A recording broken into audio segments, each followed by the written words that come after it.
Cutting off beef.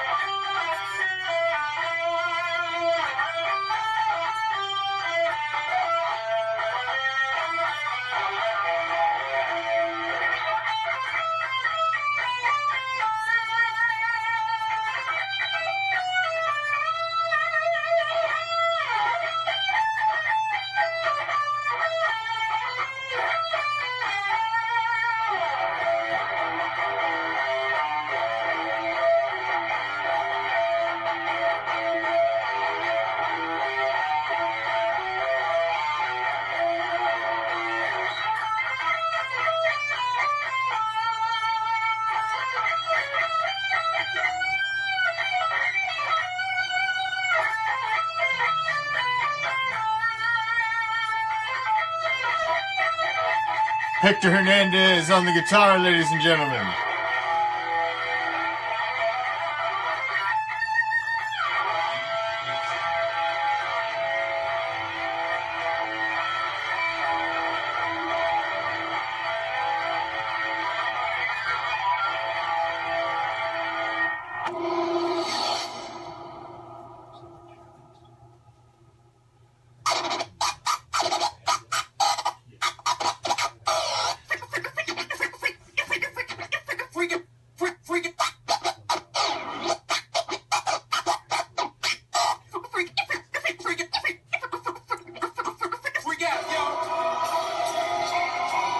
It's another beautiful day to be a raider, draped in the silver and black. I represent the shield. I represent the swords. It's that time of night again, Raider Nation. And you come back. Why? Because it's time. It's time to bring the...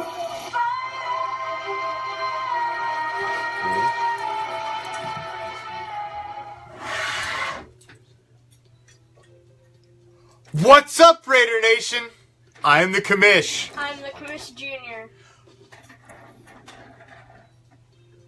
What do you know? It's Raider Nation Invasion Wednesday, and we got quite a few Raider Nation in the house. We got the Commish Jr. on a Raider Nation Invasion Wednesday on Raider Reaction. On Raider Reaction, coming to you as always from Hardcore Challenge Live Studios. And where's that at? Deep behind the enemy line. This is Raider Reaction. Raider Nation Invasion Wednesday.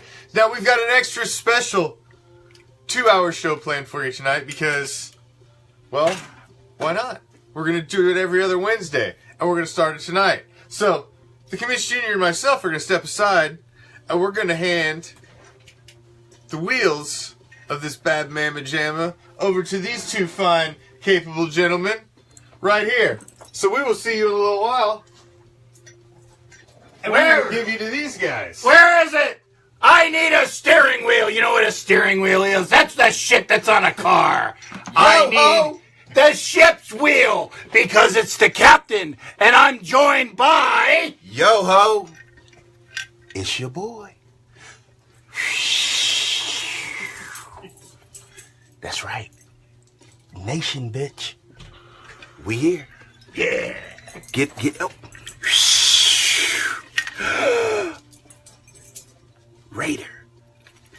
What's that? Oh, you like that?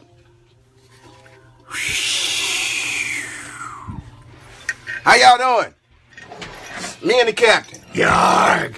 And I tell you what, that is an awesome hat. I know what that is. That is the draft hat that will be on display for everybody to see come, what, next Thursday? 1 week from today? Well, basically a week. It's that sexy black one, though. What's up, Joel? What's up, Mark Anthony? See, everybody got that gray one, but see, we silver and black. Yeah, you know what? I hate saying it. I had to order it from that competitor that shall remain nameless because my store didn't have it. So I had to have the fitted, and it looks so. And now, granted, it's the fitted. Oh, right. Well, what's your size? Oh, 8? Size enormous. Yeah, ginormous. Yeah. The captain is rocking a 7 3/8, so I bought 2, which actually are on its way. So I will be getting my fitted. What's up, Jason Dane? Fitted draft hat real soon. Matt Marinovich. I agree with you, Matt.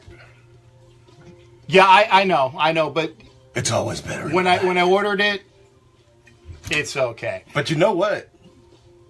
If you go to your competitor Hatland, they have them both, and they're like $5 cheaper. Where's Hatland? Hatland.com. Oh, okay. Well, he's gonna bust it out for me, and all we're gonna say here is, let me get on camera a little bit more. So, I mean, I'm ugly, but I gotta be. Oh, by the way, that's what a real pirate looks like when he doesn't have his hat on. Yeah. Now I'm gonna make a little bit of a comment. It's only gonna be a small one. And trust, I'm gonna co-sign it, and it's gonna be a big one. Okay, because TJ, what's happening? Bob Dar. Oh, the bus is outside, dude. I'm gonna come pick you up.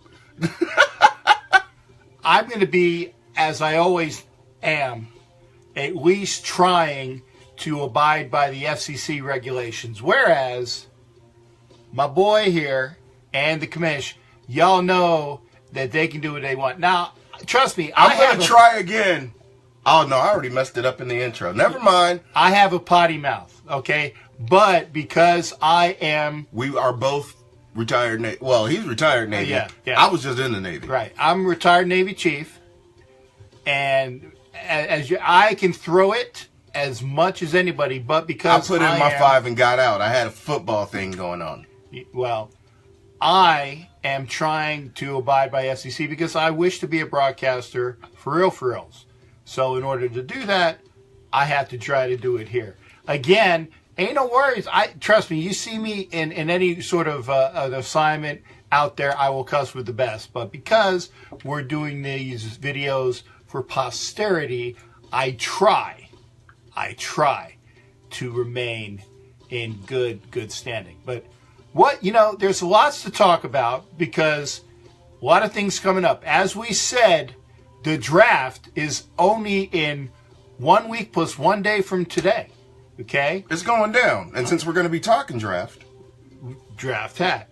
Good segue there. And when I get my hat, whether it be gray or whatnot, I don't give a crap. I'm going to be wearing that one too. The captain has too many hats. In fact, when I get put in the ground, there's probably going to be shall we say, y'all are probably going to be coming over to my house and looking at all my stuff and saying, I want that, I want that, I want that.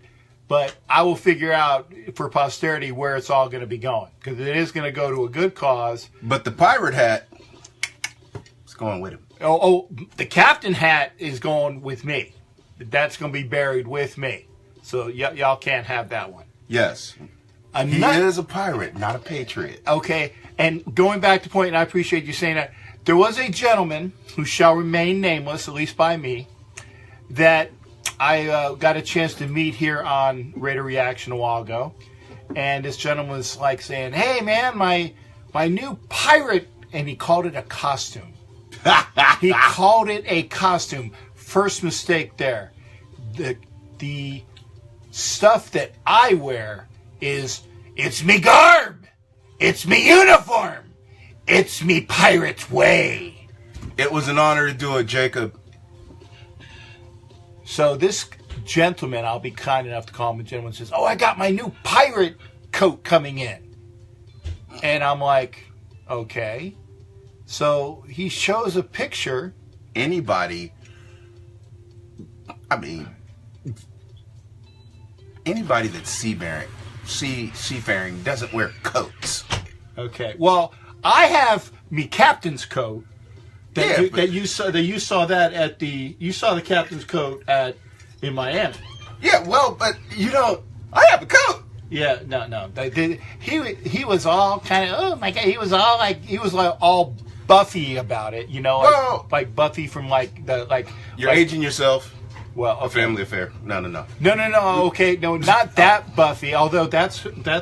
I'll tell you something on a commercial about Family Affair. Yeah. And I'm not very proud of it. Oh, I'm just the water boy. I'm the water boy. I need that's a all mixer. I'm here for. Now, Bobby Boucher. Now that's some quality H2O. High quality H2O. That's some high quality H2O. But remind me to tell you about Family Affair when we're off camera. Gotcha. Anyway, back to point. This gentleman is saying that he got his brand new coat, and he shows a picture of it.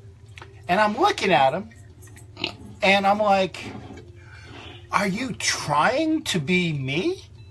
all I'm gonna say is what the fuck.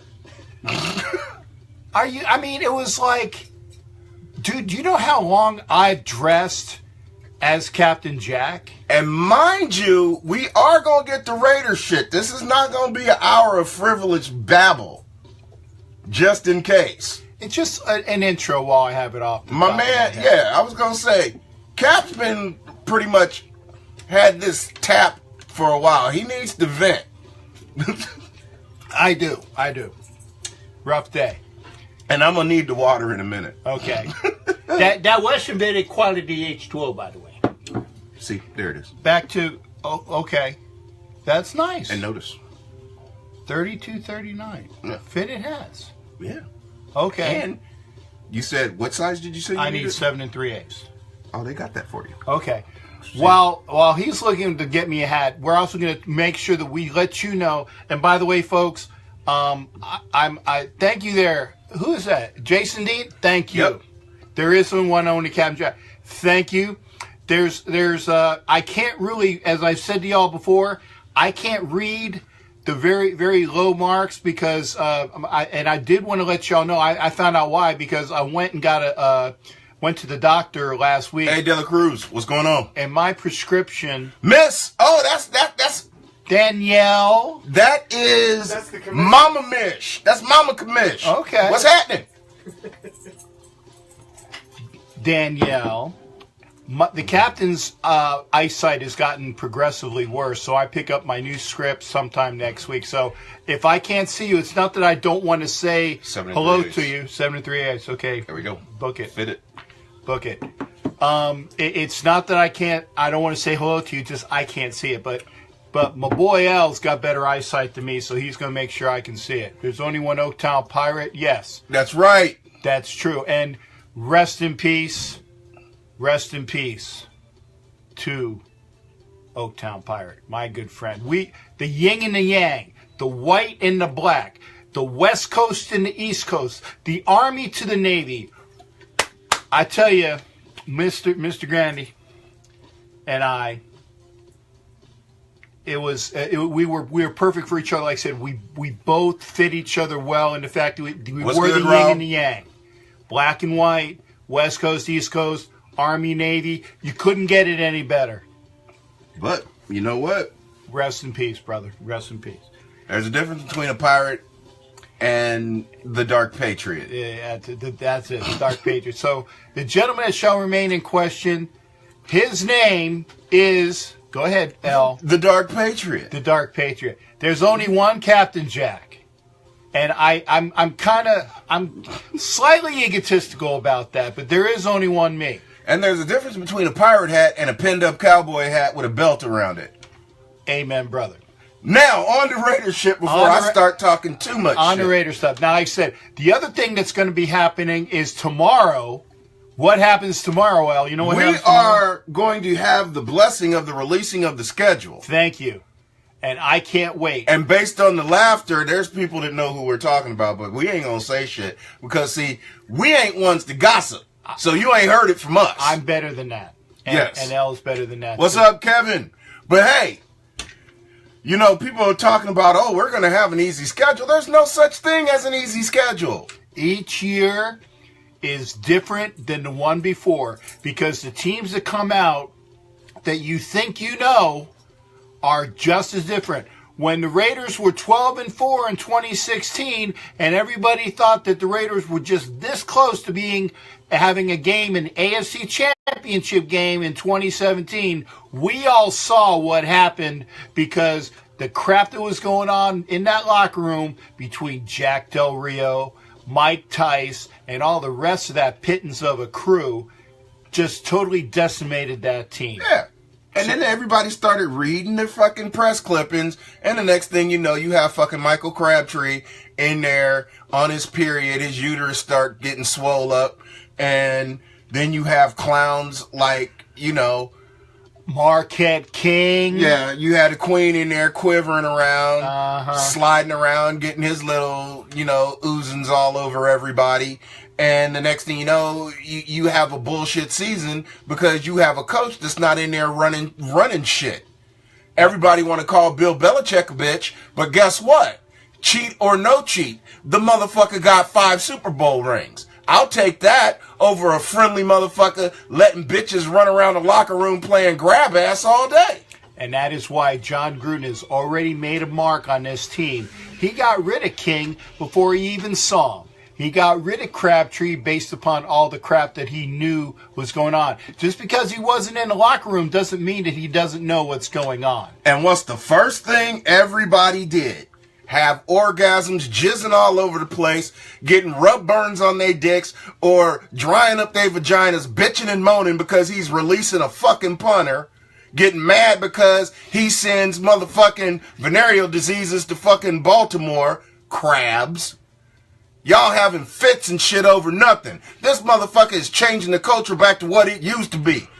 It's about town business. That's why this motherfucker right here, that's why he is still a Raider.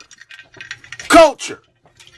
It is about the team. It's changing shit back to what it used to be. About the fucking nation. It ain't about YouTube clicks. It ain't about Instagram. Fuck all that bullshit. The team is going to be one with Gruden. You either do it the Grudog way, the Raider way, or your ass is out the door. And that is just the start. That's just like all y'all bitching about us moving to Vegas. None of us like the fact that we're moving out of Oakland, but guess what? It's about this right here, that motherfucking shield. It ain't about where we play. It's about what we represent. We represent the fucking nation. Get over where the fuck we play. We can't control it. Quit the bitching. Accept the fact. Get over it. It's time to fucking fish or cut fucking bait. Let's get this shit together. We ride together. We ride or die. That is the Raider way. When I was a Raider fan as a young child living in Philadelphia, there's no other team in Philly except for Philly teams. And you guys see where I am. I'm a Raider fan from Philly. There's no other team in my mind. So you know that my heart runs deep with silver and black in my blood. I was don't a care. Raider fan in Los Angeles. There you go. I had to get punished with the fucking Rams. Poor kid. Yeah, that was in the 70s, man. Yeah, but yeah, I think you had the young bloods actually with the. No, yeah, well, I had young blood, but see, I was born. That was probably your only good player, Isaiah Robertson. Man, they tried to force fucking Wendell Tyler, Roman Gabriel, all that bullshit down my throat. Roman Gabriel, I had him in Philly as a kid. I did have the fearsome foursome though. There you go. There you go. I mean, I had Deacon Jones bitch slapping people when I was like 5 or 6 years old, but then came along the Great Snake. That's right. But no, I mean, you got to understand, man. I come from a neighborhood. I come from a family. I come from a culture that's about business. And you know what? Yes, Adam, I'm glad that they're, kicking the tires on Lamar Houston. You stole my thunder. I was going to lead with that, mother. Well, see, we had to do a little house cleaning and put out there about, the fucking dark cowboy, whatever the fuck he is, because rhinestone pirate or whatever the fuck. I tell you what. But Well, don't make sure, because if Rhinestone sees us, the real Rhinestone, she gonna get pissed that you were talking shit. Hey, this ain't about no female unless he done fucking chopped his shit in half and slid it inside. I don't know. If he becomes the instant woman, I don't know. But let's get back. If he done gendered his shit. Let tell you what. That we won't again, because he put it up. Let's talk about Lamar Houston. I am all for Lamar Houston being picked up. Now let me say this again. Provided that he can be an asset, be one of those people that can come in on the D-line and take some snaps away as a third and fourth person. Okay, now Lamar was the, you know what? He was the shiznit when he was younger with the Raiders, but when he left, he said, and I'm not quite quoting, but he wanted nothing to do with the team because he was all about him, and he said that he was the shiznit and that they didn't pay him enough, and yada, yada, yada, yada, yada. So what happened? He went to the Chicago Bears, had a good season or two, and already tore an Achilles, jumping up and down celebrating a sack. Well, he tore his Achilles celebrating a sack. Why? Because he was all about the sack dance, okay? Dude. Bitches are. See, he was in a locker room with a fucking bitch-made coach. We've had several bitch-made coaches since Gruden left. That's right. Well, there wasn't a lot of discipline going on. This was in Chicago when he broke. Well, I know that, but I'm talking about when he left here. Yeah, he came here as a rookie in 2010, stayed here 4 years, right, and then left because he wanted that big contract. He wasn't about the team; he was about Lamar Houston. And again, a great that culture player. was a bunch of bullshit in Oakland, and then we got. That was before Reggie came, too. Exactly. And that was left and Reggie came that year. And, yeah, Reggie was not going to pay him the money that he thought that he deserved, okay? Dennis Allen was there at that time as well. Reggie wasn't going to pay him the big top dollars because Reggie made look at that roster and all of the money aches that we had, knew he was in for a 2 to 3 year rebuild of getting that roster under control. Yeah, and that's the thing that people don't want to remember. He absorbed a lot of shitty contracts. Yeah. And it took 2 years to get rid of all of them and slowly start to build what we have. Which is a roster that where the contracts are worth the money. They're not overpaid. Even with this contract that Khalil Mack is going to be signing eventually, we already have the money set aside to do that, okay? With Lamar Houston coming in, if he comes in and can do well, he would be a great addition to the D-line, okay? And I know what else you're saying. I don't know whether you guys have said it. Yeah, salary cap hell. You got it right, Adam, okay? That's where we were, and Reggie got rid of that. Our contracts are in control. Our players have got the worth of what they should have. And remember when everybody was bitching about how Derek Carr signed his big contract, and oh my God, what were the Raiders thinking? Remember, Derek Carr's contract, as far as percentage-wise for what we have in the cap, is well under what a quarterback should be per what the guys are getting nowadays. Stafford came in and blew him out of the water. And Garoppolo, who has what? Maybe 120 passes in the NFL total or something ridiculous like that. Everybody going to find out exactly what Garoppolo is worth. Yeah, but this year. Right. But he has that big contract, and Carr's contract is not that bad considering. No. It's not that bad because, okay, everybody was like, well, Carr's the highest paid player when he got that contract.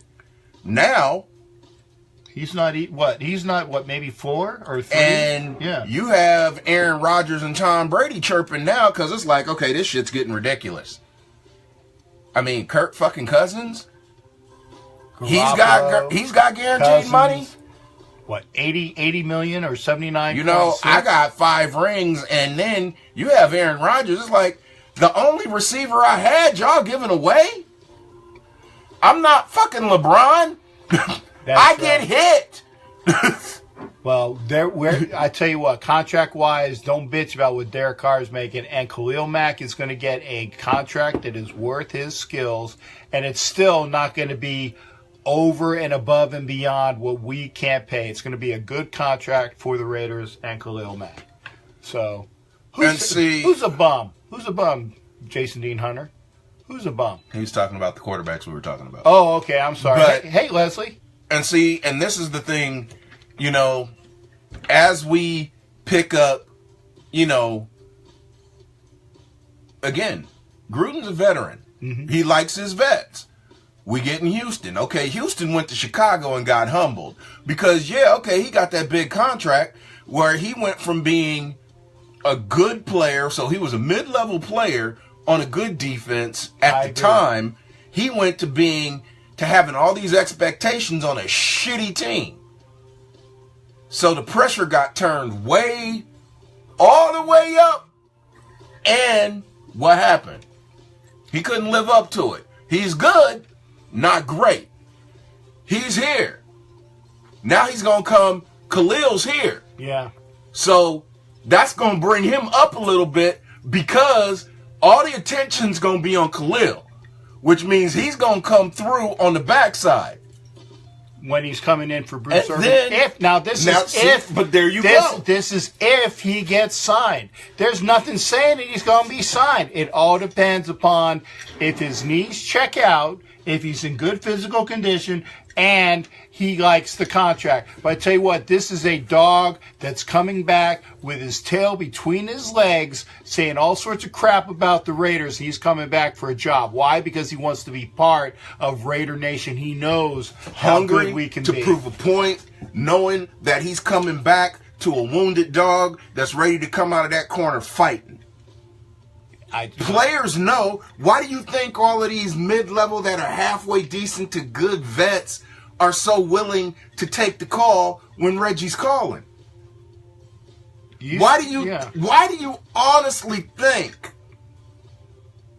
that Navarro Bowman hasn't signed with somebody yet? You know the offers are out there. Why do you think he hasn't signed yet? My personal opinion on that is I pretty much believe that the Raiders have said, Navarro, this is what you're going to get. And this is what our plans are. But we're not signing you till after the draft because we want people to think that maybe we might be getting a linebacker in the first round. Adam, and everybody else out there in the nation, have y'all seen Mario Edwards Jr. lately? He done leaned all the way out. Look, I'm a big man.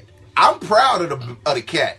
Mario Edwards done dropped like 30 pounds. Well, this is a contract year. And it's pure lean. Yeah. One, it's a contract year. And two, he knows it's about business. He's trying to make money, and he's trying not to get cut. The other thing is that Gruden already put an APB out on his ass on national TV saying, Mario Edwards, you need to do that push in the middle that we needed from you. He's already said it on ESPN, otherwise known as BSPN, Fox Sports, and anybody that he can get a microphone in front of him. He called out Mario Edwards by name, saying, brother, we need you to start doing your job, pushing the middle so that we can get more. Because when Khalil Mack had that off-the-chart year, who was pushing the middle for him? It was MEJ Jr. before he got hurt. And that's what we need from Mario Edwards Jr.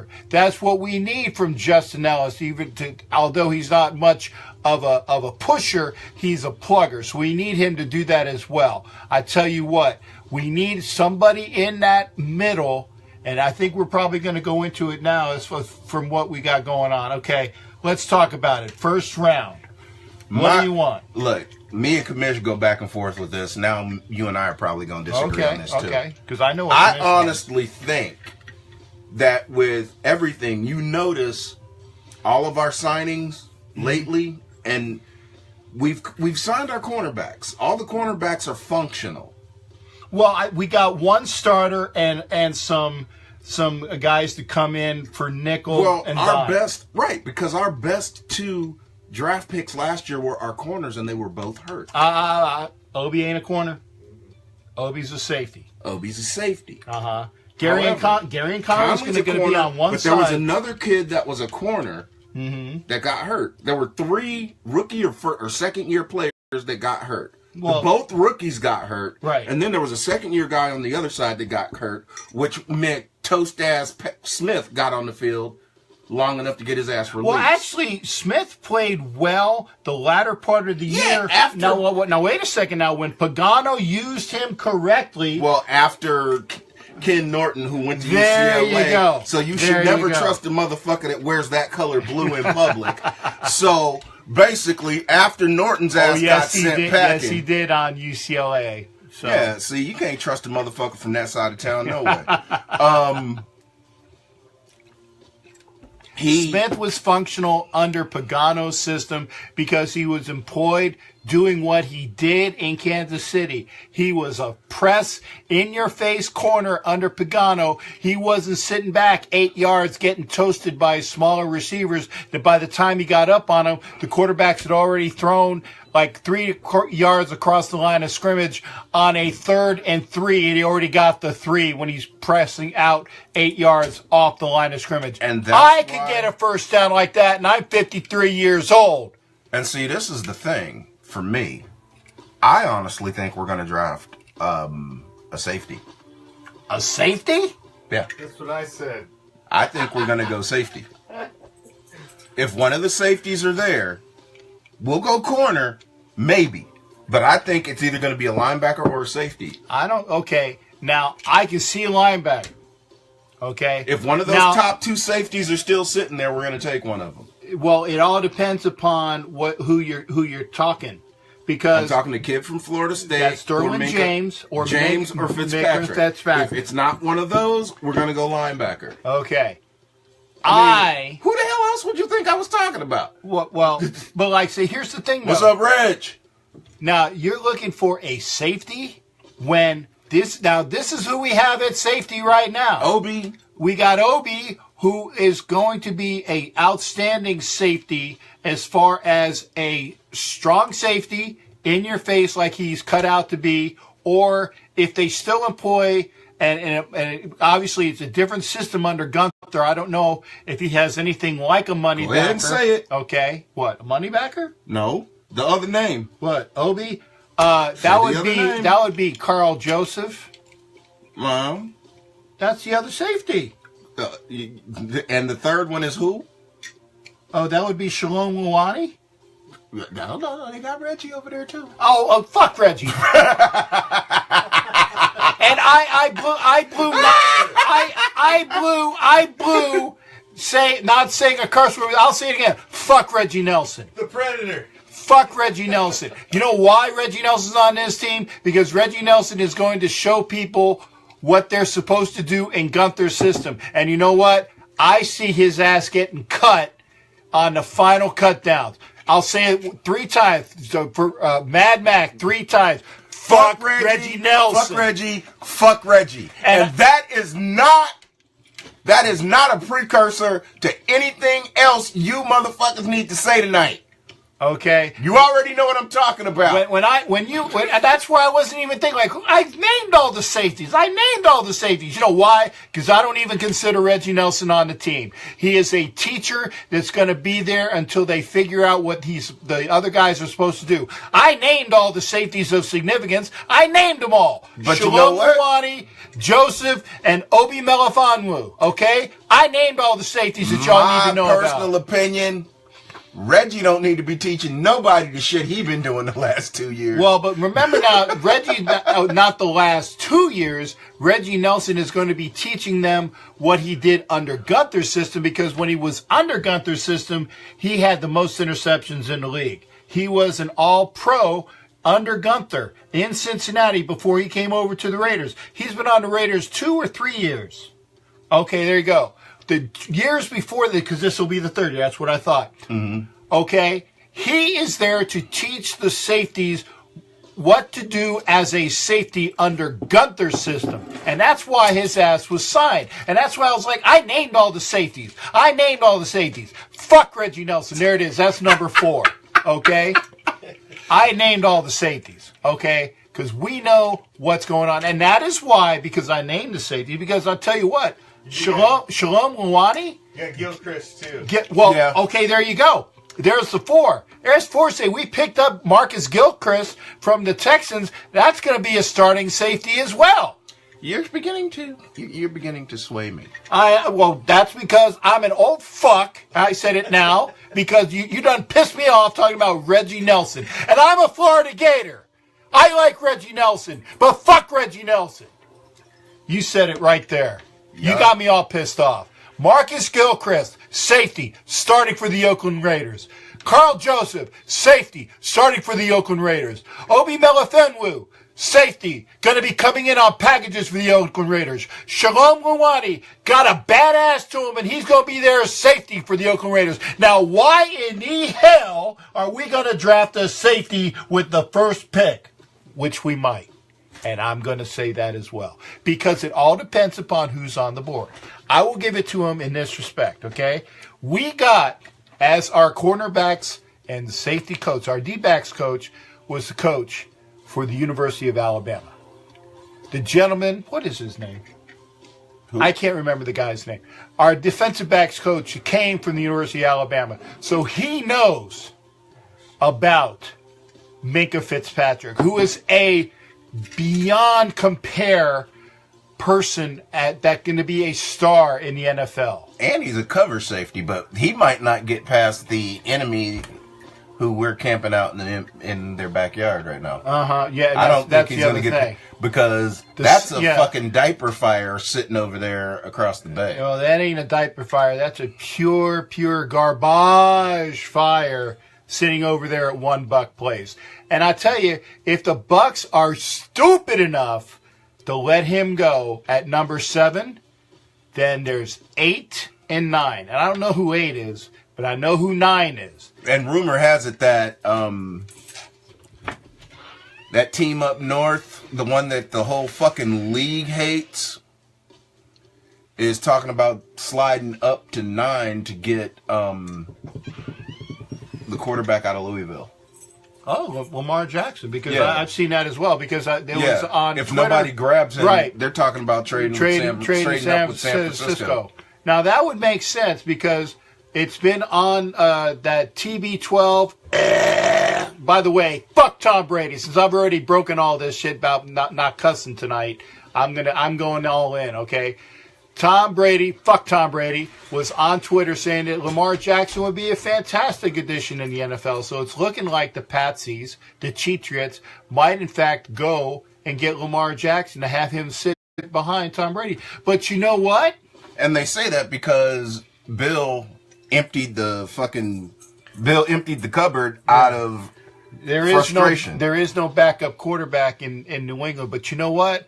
There might not be a starting quarterback in New England, because that SOB that shall remain nameless that I just named anyway, he hasn't even said he's going to play this year. Man, you know Tom Brady's going to play football this year. I would think so, but you know what?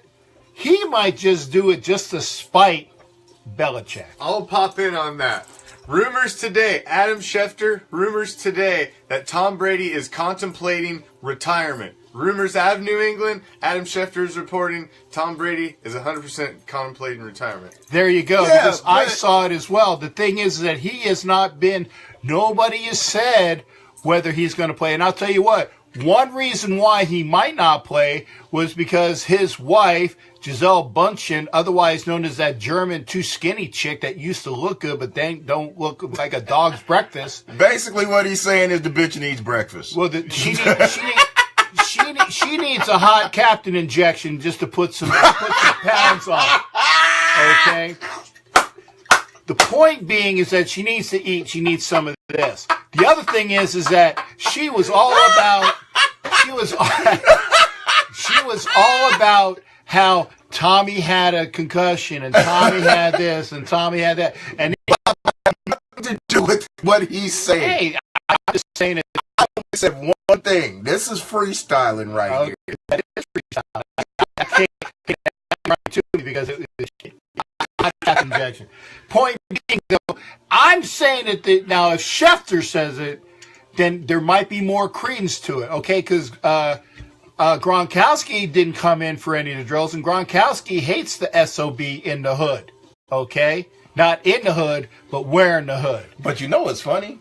Gronkowski bought a horse today. He bought in on the horse. Oh, did he bought in? He bought in on Gronkowski. Well, that's cool. That's cool. some funny shit. That's probably the only positive thing we will ever say about anything for the Cheatriots, because it's amusing. Yeah, but it's amusing. Can you imagine what the fuck the Derby's gonna be like with his ignorant ass down there? Actually, I would watch that just to see him be stupid, because Gronkowski is probably the only person on that team that's even enjoyable to watch because he's such a cut-up. He's the only person on that team that I actually give any credence to actually somewhat liking, and I can't stand that team. But Gronkowski is amusing, so I'll give him... Raul's... Hey, what's good from Spain?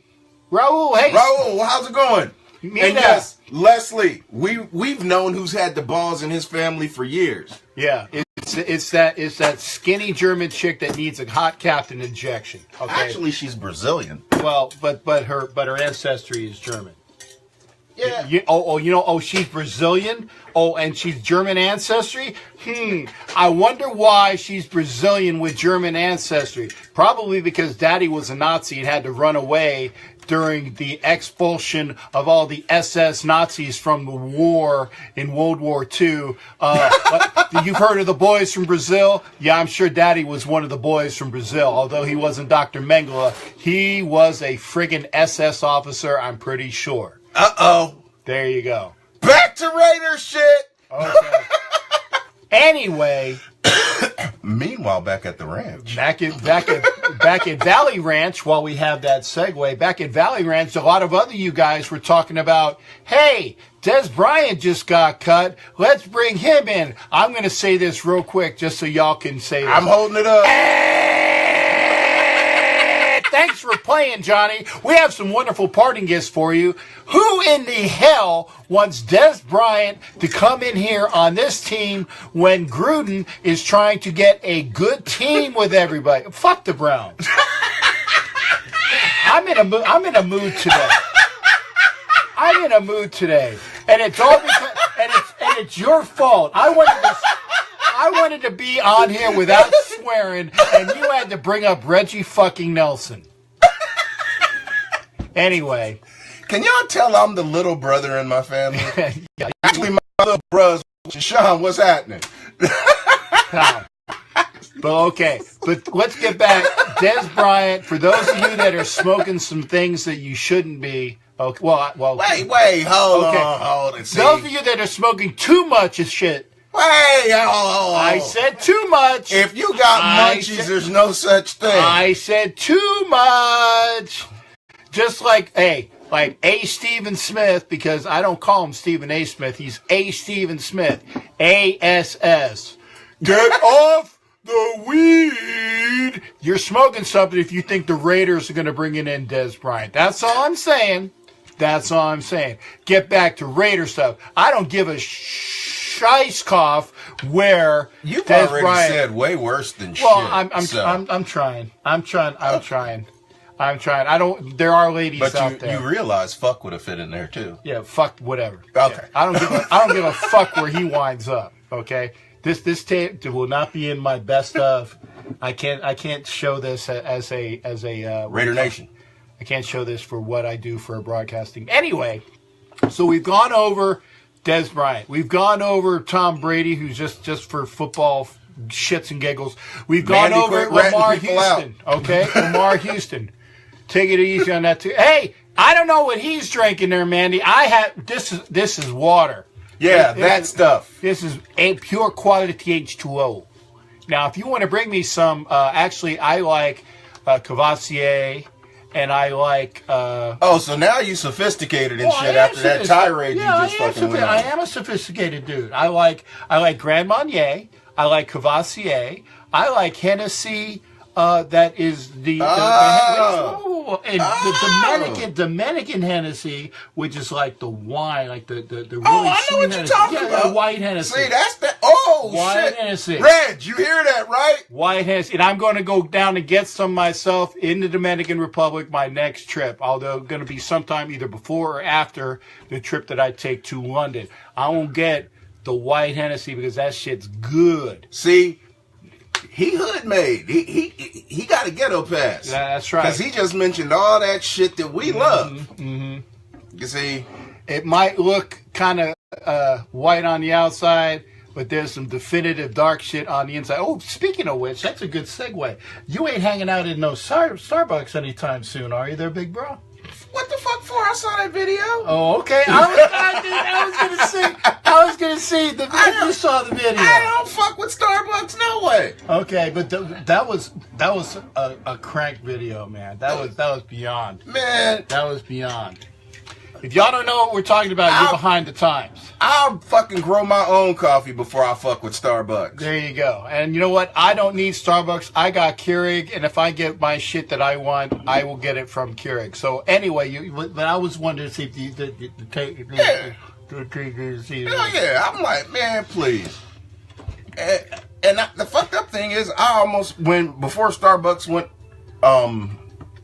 What's that fucking thing called in New York? The stock exchange. New York Stock Exchange, yeah. Yeah, before you almost Starbucks bought in? I lived in Seattle and they were selling Starbucks, chunks of Starbucks for like, what, $50? Wow. And I'm like, coffee? Really? I remember before Starbucks had stores, all they had was little carts and kiosks in little store in like the Seattle like the big buildings downtown. That shit went public and everybody drank that shit like crack. Yeah, well, I know my roommate in San Diego, she worked for a little company you might have heard of. Oh, by the way, by named Qualcomm, and she bought in the on Chargers. Well, fuck the Los Angeles Chargers. Chargers, period. I don't give a fuck where they go. But anyway, she worked for Qualcomm when it was nothing. So I got to get in touch with her. She's probably rolling in some bucks now. Anyway, what else are we going to talk about, Radar? We talked about the schedule. Now, I want to talk about something on the schedule as well. We, as in Big L, myself, and the Commish, will definitely be down in Miami. So make sure you guys... y'all need to make that happen. Yeah, make sure you guys are getting your stuff together, get your money together. If you're not going to London, which I'll be in London too, but if you're not going to London, make sure you go to Miami. I know y'all... I'm not sure about Vea though, because I can tell you for a fact, given the fact that, I'm an SC honk, I followed the Pac-12. Vea only played in 42% of the defensive snaps last year. He's a fucking beast, but he's carrying 350 spins. Them knees and that back were his main problems last year. I tell you what, if Mo Hurst rates good in his what do you call it, the medical exam, and Mo Hurst already was in with the Raiders getting an exam to see if he can play. I tell you what, if Mo Hurst is there and Raiders won him, and this kind of gets back to what we were talking about first round. Now, here's the thing, though, okay? I have, and I kind of said this a couple of weeks ago as well. Everybody that's going to be there? Yes, right. That's right. Fight on, SC. I know, little bro, you out there. Fight on. Back to point. If Mo Hurst is there, and now, like I said, Derwin James is very intriguing. Minka Fitzpatrick is intriguing. But I want to go and have somebody trade up for somebody at 10 and get another second-round pick and go fall back and get Mo Hurst if he's available. And I said, I would like Maurice Hurst if he's available. The kid from Alabama that still might fall to the second round, the guy that was a beast in the championship game, Deron Payne. That's another possibility as well. But I tell you, I want another pick because I want one of those second-round picks. I want to pick up a running back with one of the extra picks that we get, and that's why I want to get Sony Michel. And I've already said this. Trade back a bit. pick up Sony Michel, pick up Nick Chubb if his knee checks out, get the running back in the second round that is going to be a fantastic player, maybe Penny in the third if he drops, okay? But get an extra player, trade back just a little bit. The Raiders can use all those extra picks for prime players and get a lot of good juice with that. So I want Maurice Hurst or Deron Payne, but I want an extra pick. And Vea would be nice, but like my boy was saying, that's a lot of package that for, I don't know if he's the second coming of Haloti Nada or not. They say he is. They say he's quick off the jam. But you know what? I don't know, man. I don't know if that's going to be somebody we're going to be able to Because what keep. you got to remember about when Haloti Nada came out, Haloti Nada was a fucking just like a walking brick. Never had injury problems. But what caught up to him? Him pushing that 330, he started getting hurt when he was older. This kid's coming out already with injury issues. That's no bueno. Let him prove that through his first contract and then go look for him in free agency in 4 years. I'm not willing to roll the dice on somebody that can't stay on the field in college. That's just me. But, I mean, from a defensive scheme, we're talking about running a 4-3. You need somebody to push in the middle. You don't necessarily need an Ndamukong Suh or an Aaron Donald would be phenomenal. A defensive tackle's job is not to get sacks. Those dudes are freaks of nature. Push the middle. Push the pocket, force the quarterback, and then it's the end's job to kill him. Mm-hmm. Tackle's job is to just make yourself known. And that is why with MEJ slimming down, being able to go, being a tackle and end, he can go both for the Raiders as they need. He's going to be able to push from the outside. He's going to be able to push from the inside. What you'll be able to do is line him up. What you'll be able to do is line him up in a gap, which will force them, especially if he's if that drop in weight makes him quicker, and he maintained his strength, that will force them to bring a guard down on him, as well as the center, which will open up the middle for a blitz or a cross with a linebacker, which will force the pressure up the middle, which will force the quarterback to move right into one of those defensive ends. That's why you got to think smart. Mm-hmm. You can't sit up and waste the pick on an if in the middle. No. Because if you miss there, you're fucked. I see Bob, and I was going to get to that as well. McGlinchey, I'm kind of, although he's rated as the top tackle, he scares me in the fact that he reminds me of Stinchcomb that we had years ago. A bunch of hoopla, but I don't know whether he's going to pan out. And that's kind of high. Well, I think Nelson actually, and I hate saying it, Nelson would be the better pick if we're going to go offensive line in the first round. Nelson's going to be gone. Well, that's what I'm saying. If he's there, I'd take Nelson over McGlinchey any day. And oh, by the way, in that trade back, if McGlinchey is somebody that you want, okay, then I can see him on a trade back. Hey, Commish, do I need to remind everybody about our last offensive tackle we took in the first round? What was his name? Robert Gallery? Robert the Oxygen Thief Gallery? The motherfucker that was singly responsible for the death of 4 quarterbacks? Yeah. Slow down on drafting offensive tackles in the first round. I don't want him. No, fuck that. You can get, you know what? If you can find usable offensive linemen 3rd round through 7th. But you know what? I'd rather usable than blowing your load on a motherfucker in the first round and fucking up the rest of your draft. The kid from Oklahoma that was supposed to be all that in a biscuit has dropped like a rock because of his combine. But you know what? The guy can play. If what's his name? Orlando Brown? Orlando, one tick faster than Rich Eisen Brown. Okay, I wanted to make sure. I had it right. Orlando Brown. If Orlando Brown is available, and he should be, he's not going to be a first-round pick. Orlando Brown's probably going to be a late second, early third. Get him then if you want to address. Lucky. Get him then because he's going to be a good player, okay? I tell you what, he just looks bad on video. We got Raider Nation in Brazil on the line, too. Hey, Fernando! Nando! He was just talking about one of your girls. Hey, I tell you what. She's scary. She's scary. Give me a Brazilian woman I tell you what, I've never seen a bad-looking Brazilian woman. I've never seen a bad-looking Colombian woman, and I've only seen one ugly Dominican. I tell you what, I'll take my Latinas every day of the week. I'll take my Latinas every day of the week. I agree with you, Jason Dean. What do you say? Even though, all the way up with your love of Notre Dame. Fuck Notre Dame. ND. There's only one ND. It's North Dakota. There you go. That's right. There you go. The hockey champ. ND stands for no dicks. Actually, you join a conference, fuck you. Okay. That's right. Gutless. And you know what? It's getting to be about that time, so we're going to be starting doing a segue.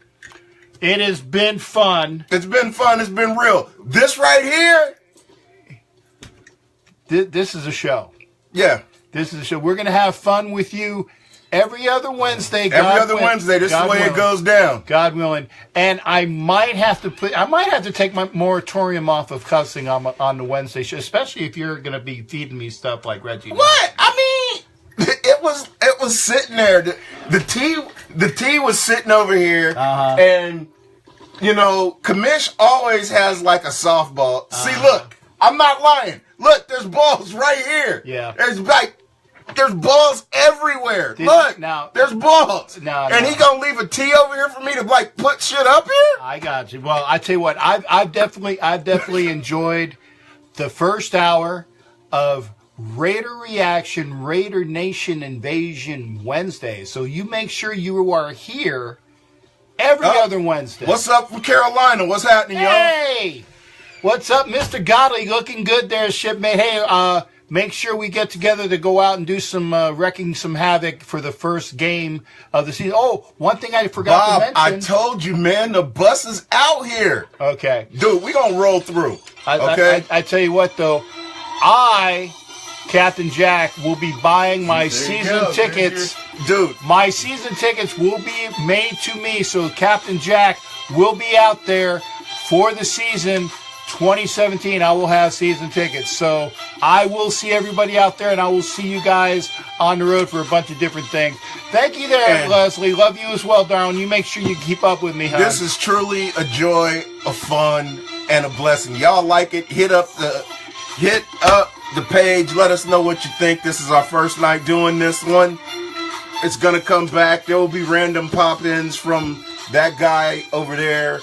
The Commish, we thank him for letting us use his studio. And remember, make sure you wish him a happy birthday, because that's right. Today is, and I could do the simple math, between 24, this should be 43 years old today. Or we will never reveal what's in the cups. Quality H2O for tonight. I'm like this, and I don't need no damn alcohol. This is straight sober shit, baby. And we already know that we are definitely playing Miami this year. Y'all need to figure some way out to get down here, because I promise, last year we shut the whole Clevelander down. Now remember, if you watch Highly Questionable on ESPN, that's where we were. That's where we were. Dan Le Batard said they had to move that shit because the nation took that bitch over. That's right. But anyway, make sure you get to Miami. Hopefully it won't be too early in the season, because your nuts are going to fall off from the sweat. And from you ladies, bring some extra antiperspirant, because I know y'all don't ever sweat, but when you spritz a little bit, you need to have some good stuff. We're going to turn it over to this guy. This is the captain. I'm going out. It's a Raider Nation Invasion Wednesday. Yeah! Go on there, big guy. A little bit of face. Love. Peace. Raider Nation. I'm going to turn it over to the Commish right now. Well, you guys can absolutely hang out. You don't need to go nowhere unless you need to go somewhere. You got to go nowhere unless you got somewhere to go. Because we got a whole nother hour. Well, let us know when you need us, because we going to be here. Because we are going to have... Angria Trask is going to be calling in. Oh, which is her pen name. Oh, okay. I was saying this. No. I couldn't be so lucky. If I pull that one off, that'd be fucking awesome. But no, Angria Trask writes a blog for Raider Ramble. She's going to be calling in here very shortly. You know I can make myself be heard. Oh, shit.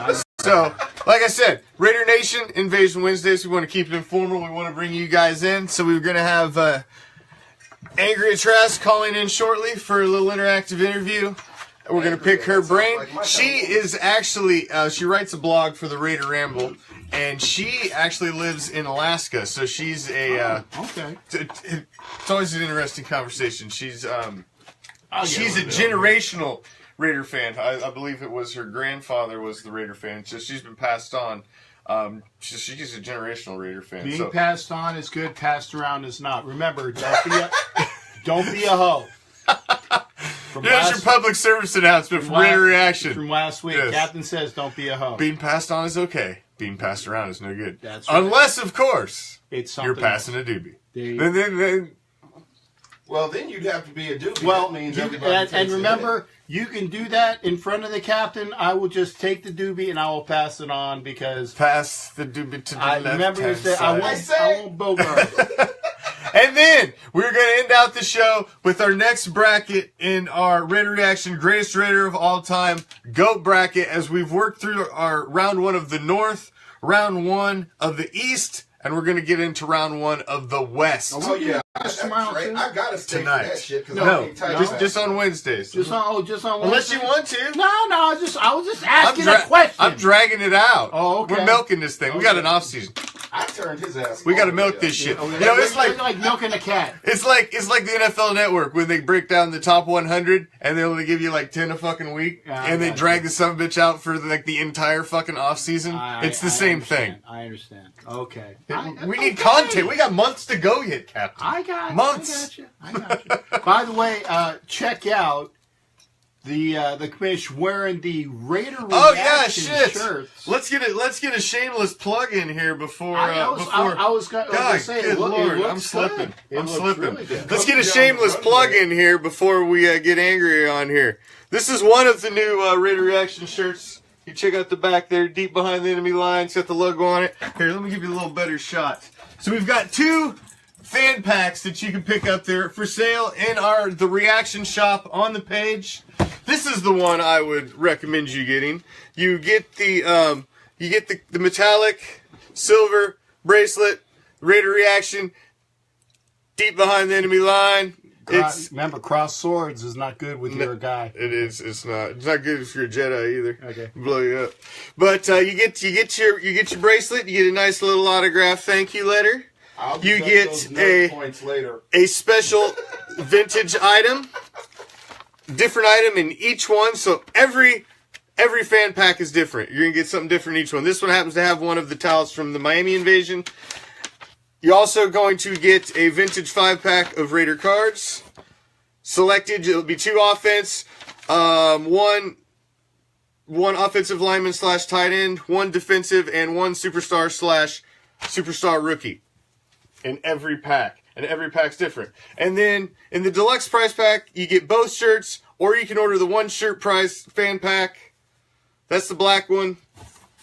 Because remember, black is better, but if you don't think so, you can have a really awesome And there's your gray one with the sweet logo. This says, of course, I'm a Raiders fan, deep behind the enemy line. So I like this. See, there's nothing wrong with the gray if it looks good, tasteful. No. So we've got 3 different fan packs that you can choose from. The deluxe one, obviously, is, I would think the one you would want the most. But all shipping's included, so the shipping costs are included in the cost, so we're not going to hit you with an extra $10. So the deluxe fan packs are $70, and the single ones are $40. So, I mean, shit, you're getting vintage in just the regular fan pack. You can choose either the gray shirt or the black shirt. So you're getting a shirt, the bracelet, some vintage cards, and a nice little autograph thank you letter for $40. I mean, and the shipping's included. The shipping's freaking $7 to $10. Yeah. So basically for for $30 and getting it shipped to your house, you're getting some nice gear. So kind of quoting from a gentleman that does commercials around here. It's huge. It's huge. And I ain't even unzipped my pants yet. Easy now. Yeah. Okay. Remember. Listen, we're not telling fairy tales over here. This isn't nursery time. That's Look, right. I can whip it out and get us shut down. Easy now. Remember. Zuckerberg's in enough trouble. Excuse me while I whip this out. We don't. Excuse me. Where are the white women at? Oh, never mind. Okay. Anyway, if you're looking for more conversation from, yes, that's Blazing Saddles, folks. If you don't know where this dialogue is coming from, then good. Well, watch. Get with the damn times. Watch TV sometime, okay? Blazing Saddles. But hey, seriously, go check out the page. We got the fan packs on there. They just came out yesterday. So go grab onto one, get them ordered up, get them out. We got all sizes. So just when you make your order, make sure you put your shipping info and what your shirt size is. That's all we need. That's really all we need. So go buy them up. Send us some pictures if you rocking Raider Reaction gear. We'll want to put them on the page, and I want to see how far out we can get. Let's see. You guys that were popping in from Brazil. The guy who was popping in from, where was it, from Italy, Spain? Yeah, we will ship it wherever. I don't care. Well, all shipping's included in the package. I mean, we're not going to get rich off these things. But, you know, I think they're cool. I think we came up with some cool designs. We've got some more designs coming out. So, you know, stay tuned. Hey, it's just the beginning. If you are an avid Raider Reaction viewer, kind of show it'd be pretty cool. I mean, I myself have got way too many T-shirts that I have, but even I will be rocking some Raider Reaction shirts when you see me at some of these events. So, if I'm going to be doing it, y'all should too. That's right. And we didn't go cheap on the bracelets. The bracelets are nice, man. They're the recessed, the metallics. They're sharp. Metallic silver lettering. So I think you like it. All right, that's enough for the shameless plugs. Just go buy. Just go buy one. Go buy one. Remember, Christmas is only 8 months away. You know you want one. You need one. You want one. Go buy a fan pack. All right. So we're about 3 minutes out. Angria is going to be calling in here shortly, and we'll get into that interview. And then we're going to get into our GOAT bracket. But let me run through who the matchups are while we're getting ready. Right on, Tony. We'd love to send one up your way. I've got one heading New York way already. We're starting to get them. We're starting to get them heading out. I got one heading to Indiana. We're in Ohio. I've got a few of them locked down already, and another one in Florida. And so don't forget to send your sizes. Yes, sizes. I'll contact you if you forget. I mean, I got your info in there. But while we're doing a pause here, if you are going to Raider Fan Convention this weekend in Phoenix, I will be out there. Are you going to stream it up for the page for us? I'm going to try to stream it up for the page. Okay, so make sure if you're coming out to Raider Fan Convention in Phoenix, hit me up on my page and say, hey, Captain Jack, look for me, or give me some contact information. I don't know everybody that is my friend, so if I don't know you personally, when you come up to me, hey, don't you remember me? Please don't take offense to that. I got about 4,000 people that are on there, and I don't know everybody. That doesn't mean I don't want to meet you. So make sure you're out at Raider Fan Convention at Phoenix this weekend, the 21st of April. There you go. I wish I could be. We've got something else going on this week, and we're not going to be in person, unfortunately, but hopefully. I'm going to try to stream it. Captain Jack's going to be there for Raider Reaction representing at the fan convention. But we're going to be right here in studio with myself and JP, our college football guru, Raider Reaction college football guru, for our live Raider Reaction 2018 mock draft, where we're going to go through the entire first round as well as all the Raider picks and see if we can do any better than these other jokers. And then Thursday, we're going to be in Orlando, are we not? Hopefully I can make it out there. Yes, hopefully. That's hopefully. Right. You guys are going to be down there for the draft. Yeah. Yes. Angria. Yes. All right. Can you hear us all right? Yes, I can. All right. We can hear you loud and clear. You hear just fine. All right. Yep. We have Angria Trask, correct? Yes, sir. And you write a blog for Raider Ramble, correct? Right. All right. Any other plugs that you'd like to get in that... No, that's pretty much it for right now. That's it for right now? Okay. Podcasting, but But we're on hiatus right now, so Yeah, well, it is. stay tuned for podcast later, though. It is the off season. It is the off season. But she does write a blog for Raider Ramble. You see her. I share her articles to the. Every time I see one out, I share one to the page. So I'm sure you've read them before on our Raider Reaction page. So we've invited her along tonight for our Raider Nation Invasion Wednesdays, and we're gonna bounce a few questions off of Angria and. Pick your brain a little bit. Now, I was telling Captain Jack a little about you because I had you on last fall, last season, and I was telling him you were a generational Raider fan, correct? It was something that was passed on to you. That's correct. My grandmother actually was the Raiders fan. Wow. Oh, California, yeah, but we got all the girls liking football in my family. There you go. There you go. Well, there's no any lady that's cooler than a Raiderette that is ripping the silver and black with lots of love. and That's she right. passes it down. Yeah, and she passes it down. There you go. Yeah, that is very cool. So what? Let's get to the biggest topic on what everybody's been talking about, Angria, which is the number 1 draft pick, the number 10 spot. It's coming up next week. We're only just over a week out from the round 1 of the 2018 NFL draft. Who are you? Well, I guess a 2-part question. Who would you like to see taken at number 10, and who do you think is going to be taken at number 10? Well, it's a tough call. I first have to say I am so ready for the draft because I am so sick of mock drafts. I just want to stab myself in the eyeball every time I see one. Amen. Amen. They get really, really old. But They do. They're painful. the Raiders at number 10, I think, have to go with a defensive lineman. My opinion is that if I had my preference, it would probably be Maurice Hurst. Yes. Yeah, he's impressive. I think he would fill the perfect need that the Raiders are looking for right now because every good football fan knows that the trench is where you win a game, and we just do not have the strength there in the trenches.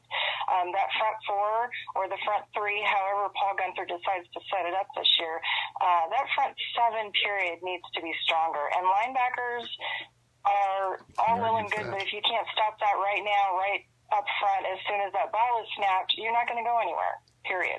So we desperately need a tackle. We desperately need a lineman. We desperately need somebody who can step in there, take some deflection, get in the middle, get in the gap, and block some people, and make himself a force on the line. Now, I Ms. Trask, I agree with you there. I don't know whether you got a chance to see the earlier part where myself and Big L were kind of debating the first pick, and we both are in agreement that Vita Vea is an overblown product who's very injury prone, and it is somebody that we don't want. I like Mo Hurst, but I actually think that Mo Hurst was probably going to be available after a 10 pick, and I want to actually trade back and still get Mo Hurst and get like an extra second rounder.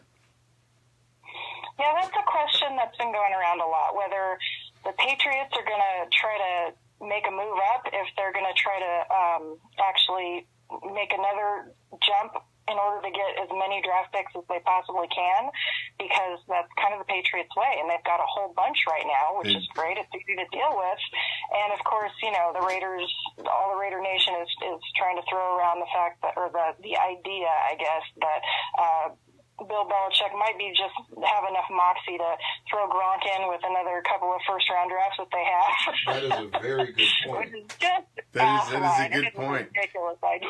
With all this Gronk- flying He around. likes to get rid of guys Yeah. before they're done. Yeah, like before the they're year done. before they're ready to fall off, he trades them. He did it with Mankins. Yeah. Logan Mankins. He's done with a lot of guys, He did man. it with Gronk Mankins, he did it with would Seymour. be- He got yeah. us with Seymour. Yeah, Seymour, Gronk yeah. would be a good addition, but the thing is that with Gronk's injury history, I really don't think that he would be the best. I'd try to get that cornerback that they got in that long-term deal if they're going to throw in a guy that they're going to get rid of. I want actually some quality. Now, Gronk would be a great player if we would have gotten him about 2 or 3 years ago, but Gronkowski as he is right now, I really don't want any part of because he's too heavily priced for what the product is. Yeah, he's Mr. Glass. And bottom line with this is that he does not fit in Gruden's tight end scheme. He does not fit the mold of what Gruden wants a tight end to be. He has a solid blocking tight end right now in Lee Smith. We got a new tight end in Derek Carrier, which I'm still looking forward to see how he plays. But I was impressed last year with some of the clips that I thought, I don't know, but it's kind of that one's still up in the air a little bit.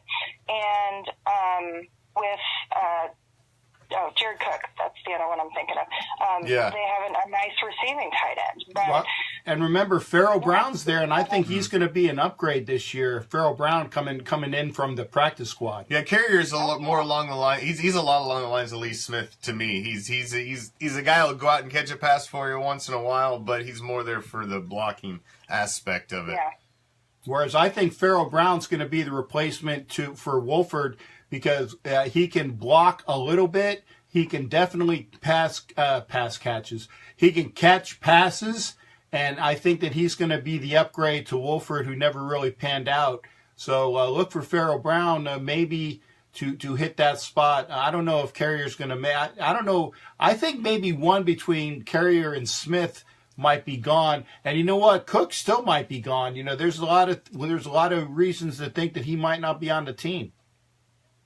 There are, and that's a reasonable guess. I liked what I saw of Farrell Brown last year. I was excited. I was hoping we would get to see a little bit more of him because he did look very impressive. And Walford just never really lived up to his potential. I was disappointed. I think Clive has the chops. I think he could do it, but I don't think he fit in the scheme. I was disappointed in him. I was disappointed in him too this last season. There were several guys that I had marked as guys I thought were going to step up. That's last season. It was him. I really thought Seth Roberts was going to be a guy that was going to step up. I thought Holton might be a guy that was going to step up, and they just did. And I honestly thought Richard and D. Wash, I would have liked to seen a little more out of them as well. I wasn't really wowed with what they gave me. It's hard for any of the players to step up when your coach is a fucking moron. Well, that's true. When you got a bad offensive coordinator, I mean, it's sorry for the cussing. That's the bottom line on that one. Is when you don't have somebody who can run the show, the show's just going to be a shit show. That's all you're going to get. Miss Trask, I got a question for you as well. Now we're kind of heavy in the backfield between Marshawn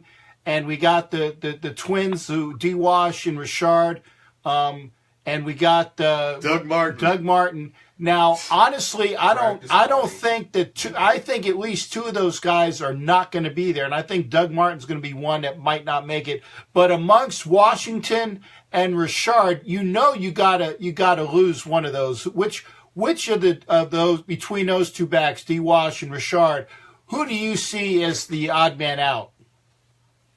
I think that's a really tough call. I think it's going to depend on how they show in the off season, how they show in OTAs and in training camp, because Washington had a much better season last year than Richard did, but Richard's rookie year was great. And when you look at them, they're essentially the same guy. Exactly. They're kind of very similar. So like you said, there's going to be one that's gone. I don't think Doug Martin at this point is going anywhere. I think Doug Martin is going to be stuck. I think he's going to be that second back. I think he's going to be the other guy that they bring in to block for Lynch, or they bring in to block for like another third down guy or another first down guy. He's not an every down back by any means. He's not going to be a primary at all. But when they have a double back set or when they have a triple back set, I mean, if they're going in to run some power runs, he's going to be the guy they put in front of or next to Marshawn. I was going to say, then why did they pick up Keith Smith then? I think Keith Smith was supposed to fill that void. They did quite well with the Cowboys. Plus, he's the power back. He's the John Ritchie. He's the guy that, the Zach Crockett, or the guy that can get the quick, tough yards in the middle and power block. That's why they got rid of Olawale. And they basically traded Keith Smith for Olawale. If you're going to have Doug Martin in the backfield as a lead back, I can't see that. Now you're looking at two different players, though. Keith Smith is a very traditional fullback. He is going to be the big man in front. But when they have to throw out another set with, like, if they put 2 tight ends on the field and they decide to do like a powered, like a T formation or something, like it's a very classic formation where they have a whole bunch of running backs. They have a fullback, they have a tailback, they have 2 tight ends on either end, and this team is built for power. So having an extra tailback back there, having an actual fullback in front of them, that's just going to give them every option to run through a defense. And when you have Keith Smith on the field and you have him leading as a lead blocker, and then you have Doug Martin, he can come in and take some tail blocks, or he can do chip blocks, whatever he needs to do. But he needs to step up and do his blocking part as well. But they're going to need to have that second power runner anyways, because Marshawn's not going to take every snap. He has a sweet spot. Last year it was between about 11 and 20 carries. He averaged, it was almost 6 yards per carry, I think it was. I would have to look back. It was a lot. Yeah, there was no better running back in the second half of the year other than Marshawn Lynch, where actually he was used correctly. The unfortunate part with what Marshawn was, they went away from him a lot of time in the second half because we were getting our asses beat. They would start out, they would get him going. They'd have like 6 yards of carry, like you said, have 60 some yards in the first half. And then they wouldn't go to him in the second half because we're already down. And then the game plan completely went out the window. So, well, the game plan went out the window when what's-his-nose is your friggin' offensive coordinator. And but I digress. Throwing 6-yard slant patterns the whole fucking time. And the next thing you know, we're behind because everybody watching the game knew what he was going to fucking call. You're like Oz back the there. defensive coordinator. That's Oz. Yeah. Don't Oz. Don't look behind the curtain. Don't go away. Don't look behind the curtain. There you go. Yeah, I'm the invisible fucking voice. There you go, coming from behind the wall. Chi-Man. Hey, I ain't no fucking munchkin. We better not have flying monkeys come out here. Yes. Yeah, flying monkeys might come out of my booty, but that's about it. Hey, I don't play with asses unless they're cute and shaven. There you go. I'm sorry, Mister. We got off kilter here, but we went off the road there. Yeah, it happens. It happens. Here I am. What do you think? What are the other buzz topics, Angria, that's been on the? I get asked every night. It's like the first name I see pop up on the comments. Navarro Bowman. What are your thoughts on the Navarro Bowman situation and where we're at with that? I think Bowman is just waiting to happen. I don't think that John Gruden is going to make the same mistake as Del Rio and McKenzie did last year with Perry Riley Jr. I think they understand the importance of that middle linebacker and how well Navarro Bowman did. Even at his advanced age, he is still built like a brick shit house. Pardon my language on that one, but there's no pardon your language on ReACTIon. It's rated MA on this page. Yeah. We let it fly. You must not have watched the previous. I was going to say you weren't watching the first hour where I actually dropped F-bombs, and I'm the guy that doesn't cuss. Yeah, he's one of those. Oh well, he's easily manipulated. Yeah. We're bad influences. Yeah, but go ahead. You can say the S word. That's fine. All right, I will. But yeah, I mean, he's just huge. He's in great shape. He's still looking like he's got a couple more years in him. There's no reason they can't hand this man some money. And after what happened today with Aaron Donald and his, I guess the failure on his what's it called? His agent's part. Mm-hmm. At least in my opinion, I think it was a big, huge failure on his agent's part, which means that Khalil Mack needs to find a new agent. This guy's not going to get any money this year.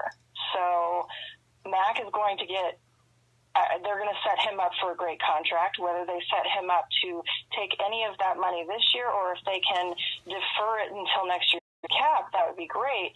Then they'd have the money to sign Navarro Bowman, but they still have to take into account, which I'm sure they already have done, all the rookies they have to sign, everybody else that they have to put on retainer. I think that we're going to see a lot more salary cuts soon, though. I wouldn't be surprised if Seth Roberts is gone. I know some of the off-season pickups that we've already That made. leads me to a question, Angria, because I talked about this last night on the Raider Nation Report. Who's our third? Who's going to be the third? Because I thought Seth Roberts, like I said, I was highly disappointed in Seth last year. I thought he was going to step up and be the number 3, and he didn't. I mean, I know we brought in Griff Whalen, but obviously Griff Super Bowl! Griff's not the guy to fill the number 3 spot. So, do you think that's the spot we're going to address in the draft? Griff. That's a tough call. It's hard to say. I think they're going to have to pull somebody up from the practice squad to be able to at least look at to consider for a third. But that was really, really tough. I can't even make a fair assumption of who's the best option for that. I can't either. That's why I was a little grasping at straws, because when you think about it, I thought they were going to possibly try to step up Cordarrelle Patterson, and he was going to be a little more in the mix. But obviously, until that was traded not to the Patriots. That didn't. That went out the window. I got it. Super Bowl. TJ Hushimazili. Yeah, he probably needs a job. Look, all the sugar needed to get excavated out of the locker room. That meant Cordarrelle had to go. Everybody that was a bitch under the Del Rio regime had to get blown out of the locker room. Well, I mean, Cordarrelle Patterson even came out and he pretty much said King was a diva, and that everybody just looked at him like he was a nut job majority of the time. So nicely said it though. Yeah. Said it in nice terms. Okay. Well, that's because Carr helped him find God and everything. So, Cordarrelle found his path, but. Not that there's anything wrong with that. No, I'm not saying there's anything wrong with it. No. I'm just saying that, he may have... I'm just giving you the Seinfeld disclaimer for anybody out there. He may have he made his bed before he, calmed down. True. Where, you have the venereal disease and... That's known as crabs. The Queen... running through there, just worrying about, followers and all that other crap. The guy that likes to smack his ass after he punts. He just wanted to be a social media star. That was all Marquette. Well, Marquette King was worried about Marquette King and Marquette King's he's in the right brand. place now. Now him and Mr. Elway can touch teeth every time he does something that he feels he needs attention and with. he gets definitely a Rocky Mountain high. That's true. Yes. Now he can be in his mountain and be as broke back as he wants to. There you go. Mm-hmm. This conversation has taken an interesting It really has left the road, Angria, and and I kind of had a possibility this wouldn't happen with all 3 of us in here. But I tried to stay away as long as possible, but then the voice of Oz had to come in. Yes. Oh, So I need to start drinking before I come on next time. yes. Okay. That's my girl. See, are you single? But Angria, if you would like to stay on in the audience, we would love to have you stay on with us. We're going to get into our next round, for our next region of our GOAT bracket, which we are breaking down who we are selecting as the greatest Raider of all time in a head-to-head battle. So if you'd like to stay in the audience with us and join us for the rest of the show, we'd appreciate it as well. Yeah. Yeah. And in honor, it would be so appropriate because it's the Western bracket. Yes, it is. It is the West bracket tonight. So there you go. Absolutely. But as I mentioned earlier when we spoke earlier, I would like to have you on as a video co-host and have you on for an interview sometime in the near future. And I'd like to have you come on as you're very knowledgeable, and I like to have all the different Raider point of views. That's what Raider Reaction is. We like to have as many different fan and Raider Nation point of views as we can get on here, and you bring a breath of fresh air, and we'd like to have you on more. Lots of respect from the captain your way there, darling. And shall I dare say, our northern correspondent. Yeah, there you go. Well, thank you guys. I appreciate it. Can you see Russia from your front porch? Well, where are you in Alaska? I was saying, can you see Russia from your front porch? I cannot quite see Russia. It's a few thousand miles away. Okay, well, I just wanted to dispel that rumor that all of the ladies up in Alaska are twits, because we know you're not. I almost got stationed in Adak when I was in the Navy. And by the way, I'm a Republican, so that's a slam on just on women that actually know what they're talking about, which would be you, and others that do not. I'm just going to leave it at that. Where are you going? Look, get out of here. Now, speaking of left turns, that one went off-road. I don't know where you went with that one. Anyway, we're going to go to the GOAT, greatest of all time Western bracket here on Raider Reactions. See, I drew it back. There we go. Okay. Well, Angria, we will let you go. We won't take up any more. No, she said she was willing to stay. Do you want to stay on the line with us through the turn, or you can jump on the comments? Up to you. Oh yeah, sure. I'd love to stay on. All right, well, That's let's great. roll. So Let's roll. we got a four. We All got right. a 4 crew. Let's do it. And of course, it's a Raider Nation Invasion Wednesday, so everybody in the audience, please, we want your input. We're not the ones deciding these winners. We decided as Raider Nation as a whole. So as we work through these brackets, please give your input out there. I have lost several arguments over the last couple weeks. I just noticed you have a Donovan McDrunk card. Those are all for sale because I don't give a shit about any of those cards. Oh, no, I was just laughing. Yeah, I have a whole bunch Donovan of them. McHiccup. So, here's what we are. First, let's just get to what we got going on, and after we move these guys into the second round, then I'll go through who we have all in the second round thus far. So, tonight's bracket is the first round of the West region. The 1 seed, Howie Long, will be facing off against 16 seed Wayne Hawkins. 8 seed, Rod Martin will be facing off against 9 seed Dave Grayson. 5 seed, Marv Hubbard will be facing off against 12 seed James Jett. 4 seed, Charles Woodson will be facing off against 13 seed Raymond Chester. 6 seed, Daryl LaMonica will be facing off against 11 seed Dan Connors.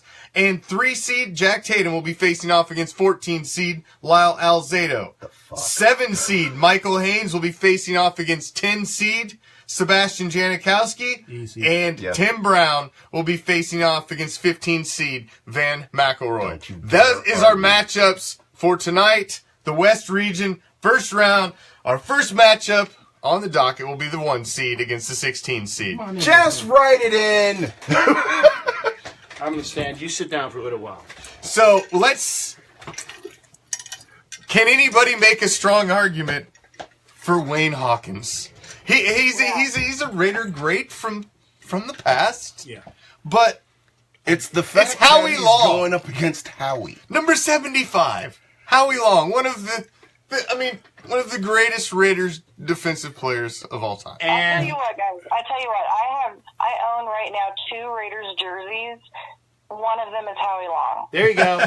That's all you needed to say. The most compelling argument that I can give for the other dude is Hawkins is my mother's maiden name. Oh, that's That's probably about not going to it. get you through to the second round. I'm not arguing for the motherfucker. I'm just trying to be nice. I would say I would even say, now it's Wayne Hawkins, right? Yes. I would even say that Frank Hawkins had a better chance of defeating Howie Long than Wayne Hawkins had a chance to. So Connie Hawkins wouldn't have beat. That may be a stretch. no, I'm just saying. I said again of the Hawkinses, I'd take Frank over Wayne. Look, Connie Hawkins. Howie could have been. It's going Howie. up. It's everybody knows it's Howie. Howie could have been going in the Everybody knows Oakland it's A's Hall of Howie. Fame, Okay, and that's it. Connie. Everybody knows it's Howie. There you go. All right. I think that Hawkins got a raw deal there. He He did get a raw deal. Oh, Sometimes these matchups that's brutal. Just who they end up unfortunately shaking out against. my short bus brother Bob Dar wants to know what other jersey do you own? Oh, my other jersey? Uh-huh. My other jersey right now is Khalil Mack. There you go. Oh, there you go. There you go. You got an old school and a new school. There you go. Well, my last, I'm searching for a Jack Tatum jersey, so that should tell you where my bracket's going to go when we get further down the line. Oh All yeah. right. Okay. See, I got one of those. I'm falling in love with her. All right. Easy now. Easy. We want her to come back on, so come on now. What? I didn't send her any like naked. Yeah, stuff. actually, I'm Easy kind now. of glad Easy, that you, easy. I'm kind of glad that you missed the first hour because That's probably good. I was It's I was for the pretty I was best. pretty raw. All right, now this one we've got. This is the 8 and the 9 seed, and this is typically a good matchup. So we've got number 8 seed Rod Martin against number 9 Dave Grayson. So, man, I mean, Dave Grayson was a fantastic cornerback for the late '60s Raiders. And again, he was very instrumental during the formative years when the Raiders were in their late '60s, early '70s. But you're talking Rod Martin, the man that should have been the MVP of Super Bowl 15. how do you get 3 interceptions and you're not the MVP? I've asked Rod that. Rod he won't say it. He won't say it makes in no front of a sense. TV, but he knows. He goes, everybody knows that Rod Martin was the MVP for Super Bowl 15. So that's a walkover, Rod Martin. Anything else you can add to that there, hon? Not really. I do have to say, though, that we have to look a little bit more at the history of the forward pass, because in the 60s, it still was in its infancy, kind of. It was still really young. So in the 60s and I would say even in the earlier 70s, you guys probably be mad at me, but interceptions were not as difficult, because these quarterbacks were not as well versed at it. They didn't know. Ariel, you ain't right. When you're getting into the 70s, you're getting into those big bomb quarterbacks, and you're getting into the classic traditional Raiders long bomb. But when you get in the 60s, like, you just, those guys, they were kind of shortchanged there. So, But you also have to remember, though, the Raiders were playing in the AFL, where the forward pass was everything. That's right. The Coryell, pre-Coryell, it was the Sid Gilman true original West Coast offense, which is the long bomb, not the little dink and dunk that West Coast offense. Within the Gilman AFL with Dandy Bambi in playing for those godforsaken Chargers. But hey, Al Davis was the man at the receiving position down there in L.A., San Diego. So again, the forward pass with Joe Willie of the Jets. Even Lenny Dawson actually had a decent arm back then. So Dave Grayson and Willie Brown, overrated quarterback of that era, needed to actually have Namath. Oh well, but still he could throw that long bomb, which is why everybody loved him. Although Joe Namath shouldn't have been in the Hall of Fame before his stats are He terrible. shouldn't have been in the Hall of Fame at all. He's in the Hall of Fame for one game, fucking one bet. one win. I got it, but you know what? It was instrumental. It was a big win. It was the Super Bowl. I mean, that's right. So you made a deal with the devil and got over. Yes, he did something. Hey, so does anybody? I haven't seen anybody throw Grayson's name up there. Does anybody make an argument for Grayson, or is Rod Martin moving on? Rod Martin. Martin. well, okay, let me make this one argument. All right, Okay. all right. Just for devil's advocate, Grayson was in that time where it might have been a little bit easier. You know, the forward pass was young. They were in a West Coast offense. However, he played defense against other teams that didn't necessarily play that West Coast offense as often. And especially in the championship, they were playing against an NFL organization, teams, however you want to look at it, that did not have that same exposure to those long bomb passes. True. And he's still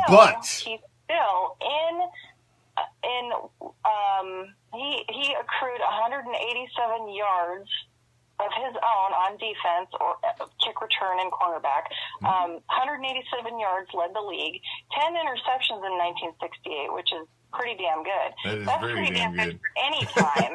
And in 1969, he had the longest run of anybody in the league. So Man, she's pitching a damn good argument for Grayson. I'm not gonna lie.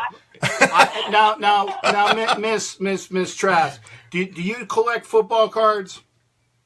I do not. I collect football information and knowledge.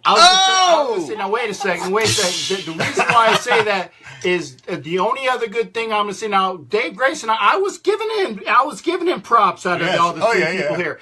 Dave Grayson probably had the greatest Raider football card, where his whole thing was like he had like the hands like this. I was just saying, if you need to see a Dave Grayson football card for the 1 year, I even got it. He had the coolest card of that collection, so I'll give him props there. But like Lines was saying, here's the question: Is Dave Grayson a greater all-time Raider than Rod Martin? No, I'm gonna have to say no. I would not say so. However, I had to make the argument. The postseason is really probably what puts Rod Martin way, way over the top. Like you said, if he didn't win an MVP, he should have. But of course, that's usually slanted against defensive Yeah, it usually goes to Yeah, the offensive guys. that was an era where nobody bothered to look at the defense. No, that's excuse me, Chuck Howley won the MVP for a team on a losing day as a Dallas Cowgirl. So don't say that the defenders don't always win. Never, but not typically. Yeah, but I mean, who gives a fuck? He was. I'm just saying, if you're gonna say something, I'm gonna come at you. We're gonna, Angel. I'll tell you what, Angria, you're getting mad props in the comments. It seems like our viewers like you and they want to have you back. Well, they love you. Yes, I'm glad to hear that. You're getting mad props in the comments. Cowboys don't count. Well, I think we're gonna award this one to Rod Martin. You're gonna say shit. I'm gonna tell you about it. I think we're gonna award this one to It's Rod Martin. Rod Martin's gonna take this one. All right, moving on. Next bracket, we've got the number 5 seed, Marv Hubbard, going up against the number 12 seed, number 82, James Jett. 44 against James Jett. James Jett was he was an Olympic hurler, correct? Who the fuck Or was he a cares? sprinter? Was he a... He was a fast guy. No, he was the sprinter. He was the sprinter who was the hurdler. Yeah. So was Ronaldo Nehemiah. Yeah, Skeets was the hurdler. Yeah. Okay. And that motherfucker got put to sleep on the 50-yard line. Yeah. 44, Marv Hubbard. Marv. I have a hard... I mean, James Jett was a good Raider wide receiver in that era. He's better than Willie fucking Galt. Good. True. He was good. Oh, excuse my language. I'm sorry. How dare you? That was terrible. What? I missed it. He swore and she racked him for it. Oh, well. He deserved it, probably. We already got it out of the way. It's okay. There you go. There we go. Would you not agree? Marvelous Marv Hubbard. I can't pitch a good argument for James Jett over Marv Hubbard. I can't. And anybody out there? Out there that if you can, please in the comments pitch a. I'm seeing Marv all the way. I agree with Bob. Marv played football when real men played the game. There you go. Enough said. Agree. I'm kind of surprised that Banaszak didn't make the top. Didn't get in any of the brackets. James Jett. He's not in there at all. No. Oh my god. Banaszak was a beast. Banaszak was a bowling ball. That's a. No, he's right there. He's here. He is. Okay. I swear to God, he was. I'm sorry, Miss Trask. I couldn't. These guys were mumbling. I didn't quite hear what your last comments were. We were practicing new rap. You guys need to shut up when I'm talking. Exactly. Exactly. I'm getting moist. Sound like my wife. James Jett was kind of stuck in the LA Raiders era still, and the first few years of his career, anyways. So the Raiders were not exactly in their best form there. No, he may have been a good player, but no, Marv Hubbard is definitely. He was a fullback when fullbacks were angry and they were mean and they were traditional, and the man racked up 1,100 yards in 72 and 3 Pro Bowls. The guy was great. There you go. I don't think there's a question here. No, he was just pissed off. He was just a pissed off fucker. There was one of those. We had a 5-12 upset. No, we didn't. We had a 4-13 upset last week. So I thought maybe that this would be one. Somebody's going to come with some crazy argument for James Jett, but no. Okay. No way. So we're going to award that one to Marv Hubbard. Moving on. Now, here's an interesting one. It's a 4 seed against a 13 seed. But we had a 4 seed versus 13 seed upset last week with 4 seed Lincoln Kennedy losing to 13 seed John Matusak. Yeah, I can see that. This week, we've got number 4 seed Charles Woodson going up against number 13 seed Raymond Chester. Okay, that's just not even a question. Charles Woodson is one of the greatest cornerbacks of all time, let alone one of the greatest Raiders. So, I feel bad for him. But Raymond Chester is historically I'm gonna put up a fight for Ray Chester. Okay, Ray Chester was the tight end of the Raiders of the early 70s. He was so good that we didn't even realize how awesome he was until we had to have Casper come in to even try to pick up his jock. He was so good as a Raider tight end that we not only did we have him on the team once, we had him on the team twice. But Dave Casper was not the best tight end the Raiders ever had, so you have to compare him to Todd Christensen. If you're carrying jocks, he's going to have to carry Todd's because there's no question about it. Yes. None. Lines, but never mind, Seawood. Yeah, I think we all agree. It's I'm okay. I'm just being the advocate for Mr. Chester. I would say Woodson wins. I agree. He shouldn't be dismissed. But don't make sure that you got you young people who have no friggin' clue. He should not be Raymond dismissed. Chester Exactly. is. You need to go look him up. You should have your history lesson. He should at least Before be you given just- a fight. Do not be do not be dismissed. Okay, He should Charles not Woodson, be dismissed as a Charles 16 Woodson seed. is boy. great, but you know what? Do not dismiss Raymond Chester was a badass for two teams. But he's not going to win. He's not going to Charles win. Woodson's going to win. So, unfortunately. I'm just making sure everybody gets their due. Because he was a kick-ass tight end for the Baltimore Colts as well. There you go. Well, I'm with you on that. I love Raiders history. That's one of my favorite things to do is look up the history of our team, the history of our players. You look up how great they were. People don't understand and don't recognize how many amazing players have been on this team, how many legendary players have been in this organization. And the Raiders are trailblazers in every sense of the word. There you go. They absolutely are. I agree. All right, so we're Seawood is taking down Raymond Chester. Let's move on to our next bracket as we've got the number 6 seed, the Mad Bomber, Daryl LaMonica, facing off against the number 11 seed, Dan Connors. This is tight. This one's Gotta tight. go LaMonica. Yeah. Gotta go LaMonica. He led the Raiders to their first ever Super Bowl. They didn't win, but that was a big accomplishment.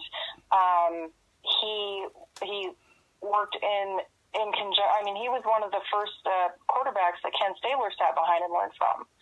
So, Yeah. he would be my choice, hands down. Yeah. Okay. His significance to the organization, his significance to pro football, he's part of the era. He's actually one of the forerunners in revolutionizing the forward pass. He was the first great Raider quarterback. Yeah. Okay. So, bottom line, LaMonica.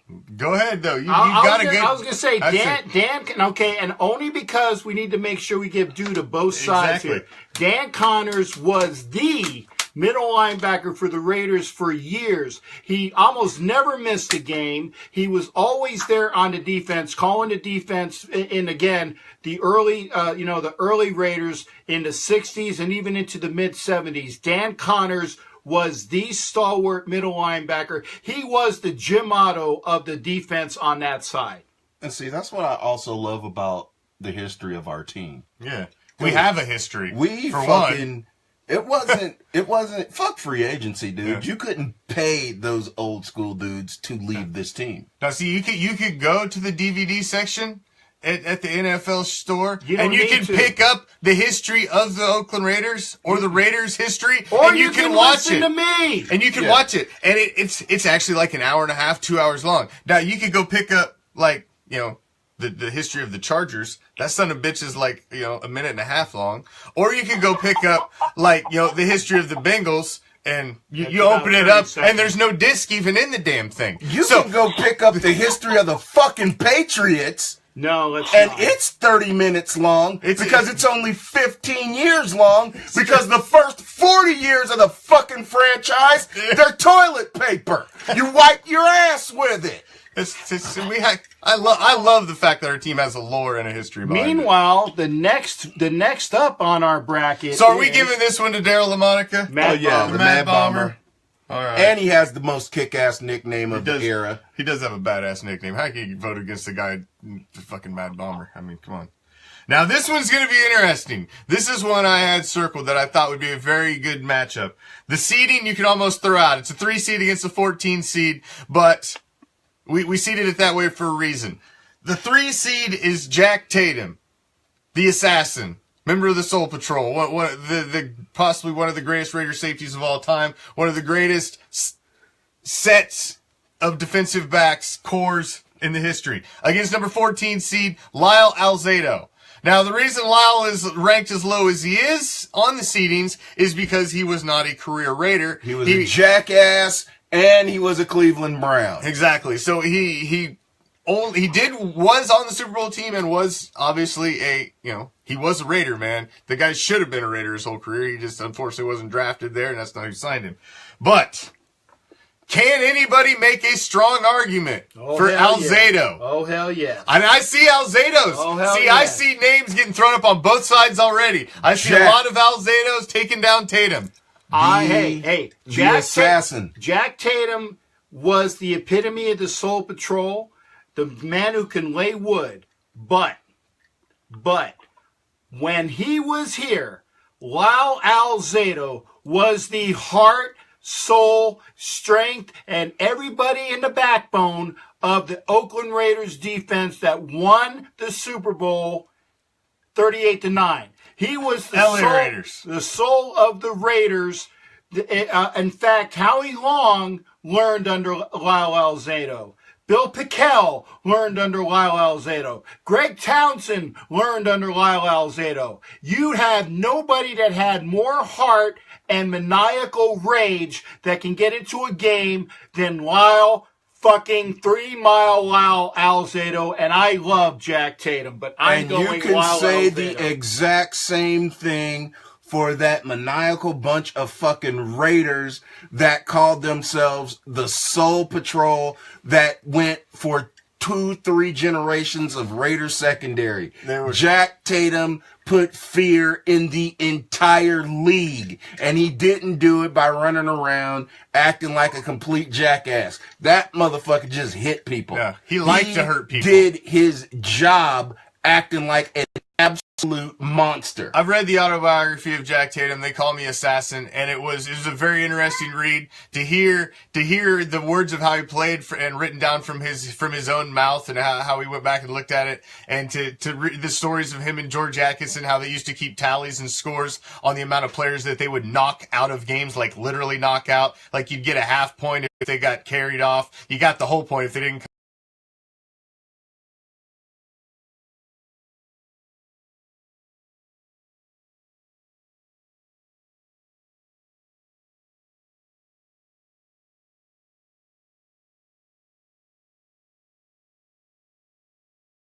Jack, you and me are going to fight in a minute here. You cannot compare Lyle Alzado at all to Jack Tatum.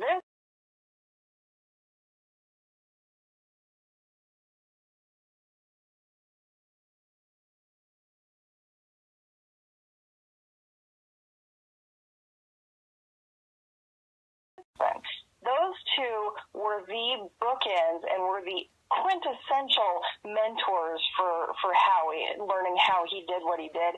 And between him and Atkinson, no quarterback could survive ever. Now, Alzado did a great job for the 4 years that he was with the Raiders.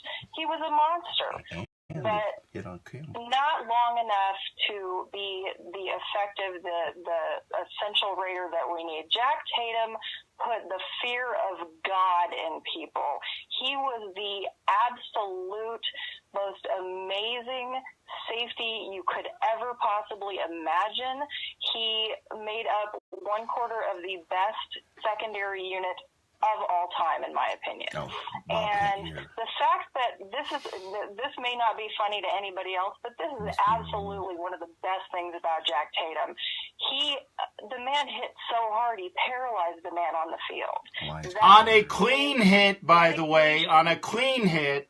A clean hit, and he just hit well and hard, and that is what you want old school hard-nosed football to be. He was the poster boy for that. Period. So, Miss Trask, like I said, I'm just making sure that everybody on this list gets their due. I understand. Devil's advocate, that's great, but you're wrong. Oh no, like I said, I was making sure that people know about Lyle. I think, and remember we were talking about jerseys. I got a Jack Tatum jersey. If I would say if Lyle had been a Raider for like a career Raider. And was a maniacal and was a career. Well, then I think you could make Raider. He wouldn't have been that. Yeah, he wouldn't have been that low on the seating, and I think that then you could make a strong argument for him. But I'm just making sure that people do not dismiss anybody on this. You guys list. in the audience, throw it up there. Throw it up there. Lyle, Well, or the I think assassin? another thing that really detracts from Alzato's abilities and his accomplishments was the drug use. That really does make a huge difference. But he wouldn't be himself if it wasn't for that use. And that's the thing. And the unfortunate part about that, Jack was Jack without drugs. I got you guys. I'm just making. Hey, you got me here so that everybody gets their voice. And as I was counting, for y'all that want to say we picked Jack alone, Tatum won the fan vote. he did. He was 23 to 13. There was a lot. There weren't a lot of Alzado votes in there, but Jack narrowly edged it. Now, this next one's going to be an interesting one, too. Now, we had... Lyons lost his fucking mind last week because we had a punter move on into the second round of the greatest Raider tournament of all time. As Ray Guy took down an every down player, Steve Wisniewski. And I was all for Wiz taking down Ray Guy. I mean, he's a great punter and all, but he's a goddamn punter. How you going to put that up against the guy who played every goddamn snap and never hardly missed a fucking day? Okay. Okay, well, I can argue with you about Ray Guy. Well, no, that one's already done. But we've got a similar method against number 10 seed, Sebastian Janikowski. Haynes. Michael Haynes, Hall of Famer, possibly one of the greatest Raider corners of all time. Haynes. Against the leading Raiders scorer of all time, Sebastian Janikowski. Haynes. Can we put another special teams guy into the second round against an every down player? Thanks for playing, Jeno. We appreciate all the points. A Hall of Fame every down player? Michael fucking Haynes. Sorry, I said the F word again. That's okay. I'm not offended. So you can't put Seabass in there because of scoring, because every team's leading scorer is their kicker. I know. Yeah. They've got the opportunity. They've got the longevity. Hell, Adam Vinatieri is like 80 now, and he's still kicking. You think he's 76? He's getting there. 76. Yeah, I was close. He's got a birthday coming up. Yeah, he's getting there. I don't know, but Janikowski, as prolific as he is, as much of a Raider staple as he is, Mike Haynes was a game changer. And he'll end up being, and Janikowski, let's face it, he'll end up being, the third kicker in the Hall of Fame? Yeah, I mean, he'll probably make it. I don't think he will. I'm not 100% sure he'll make it. His stats are not spectacular. We have a lot of Raider love for him because he's our own, and he's always been a Raider, but as far as the league he gets goes, a pass, man. His stats have not been that great over the last 3-4 years. I like Janikowski does not deserve to be in the Hall of Fame. Well, but the reality of it is, though, is he leads the NFL in 60-yard made. Yeah, but what big kicks in clutch situations, in crucial situations, postseason situations, he doesn't have it. He doesn't have that shit on his resume. He just doesn't. Early in his career, yeah, but he also played for us in the darkest decade of Raider history. That's going to kill him. That's not his fault. It's not. Yeah, but he was the only bright spot for a long, long time. Yeah, for the decade after the Super Bowl. The only thing we could count on if we were going to win a game, it was going to be on 3 or 4 field goals. It wasn't going to be on a touchdown. It's true. He was damn near a lot of weeks our only chance to win. Yeah. One more. All right, our last one, and we're going to close her out here. We've got number 2, Tim Brown, greatest Raider receiver of all time, in my opinion. Don't laugh at him when he tells you the other name. Number 15, Van McElroy. You can laugh now. Can anybody make an argument for Van? I can, but we don't have a lot of time. No. Tim Brown. It's Timmy. Hey, let me throw something out here. Tim Brown is a Hall of Famer with Hall of Fame stats through 19 quarterbacks. Exactly. What could Tim Brown have done if you gave him Tom Brady? If you gave him Joe Montana? You gave him Steve Young? I had an argument with somebody a few weeks ago about Marvin Harrison. I think it was Marvin Harrison versus Tim Brown. And, okay, so if you got Peyton Manning, that's all well and good. If Tim Brown had Peyton Manning... If Tim Brown had Peyton Manning, he would double what Jerry Rice had. He would have rewrote the record books. If Peyton Manning had Tim Brown, he'd have more than 2 Super Bowls. Yeah, exactly. On the other half, yeah. I mean, everybody talks about Marvin Harrison having Peyton. What if Peyton had a real fucking receiver? Yeah. True. Who doesn't shoot people in Philly? True. So, there we have it. We have got our next second round bracket set up. You know what? Maybe she should be your Wednesday guest. Yeah, maybe. It's up to her. Yeah, we're I'm gonna just have throwing to talk. stuff out there, seeing if I tell you what, the comments are very angry and positive, so we're definitely gonna have you back on sooner than later. So it's up to you and your schedule and whether or not you accept my marriage proposal. So we get all crazy here on. I'm willing to relocate. Easy. You're scaring her off. Come on now. All right. So, Angria, thank you for joining us. We appreciate you taking your time out.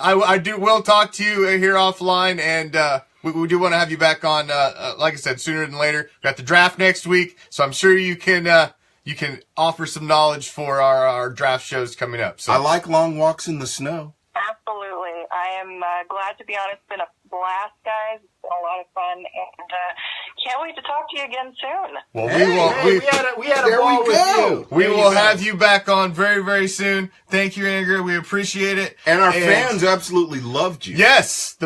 Hey, I hope you enjoyed our special 2-hour Raider Nation invasion tonight. I think it went well.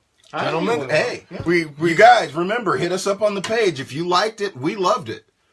But what we think doesn't matter. Let us know. No, and we're going to try to have somebody on different at the beginning of every Raider Nation invasion. Like I said, every other week, these guys will be here. We'll do the 2 hours.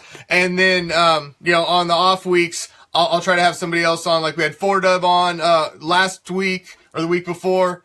We're going to have Angria back on, and we'll have others on. I've also been talking to Raider Mystic from 4Dub coming and doing a segment with us and talking to other folks. So we're going to have other guys on. We like Raider Nation Wednesdays because it brings you guys into the show with us. And, it makes you be a little more part of it than us just giving you information. You get to be a part of the show. And we got other fun interactive segments besides this one as well. And when I get my glasses, I'll be able to read your comments. So if you said something to me, I'm sorry I can't read it. I read it to him. There you go. So, we liked it. Like I said, we like it. We hope you love it. And we're here. All right. That's a wrap. That's a wrap. Would you like to say anything? Yeah, Raider Nation. Until tomorrow night, where the Commish and I will be. Yes. We'll be back. Captain will be back in the schedule. We'll be back in here tomorrow night. The schedule drops tomorrow, so we will have a lot to talk about because we got a full Raider schedule to break down tomorrow night. Raider Nation Ricochet tomorrow right here. Me and the Captain in studio. Get out there. Buy your Raider Reaction fan packs. They are on the page. Go to the shop tab. Buy them up. Let's see. I want to see that Raider Reaction swag all over the country. Buy it up. Send us your pictures, and we will get you on the page. We're out. Thank you for joining us. Peace, as love. always. Peace, love. Raider Nation.